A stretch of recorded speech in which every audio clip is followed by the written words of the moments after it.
Ngayong gabi sa Payo ni Chief. Sa pagsasagawa ng checkpoint o inspeksyon, ito ang mga karaniwang isinasagawa.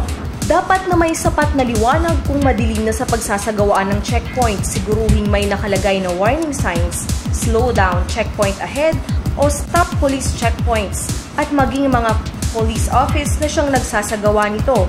Sa mga magsasagawa ng checkpoint o inspeksyon sa mga sasakyan, lalo na ang mga itinalagang autorisado ng PNP o ng ating kapulisan, marapat lamang na magsuot ng tamang uniforme upang madaling matukoy ang mga tauhang nagbabantay dito.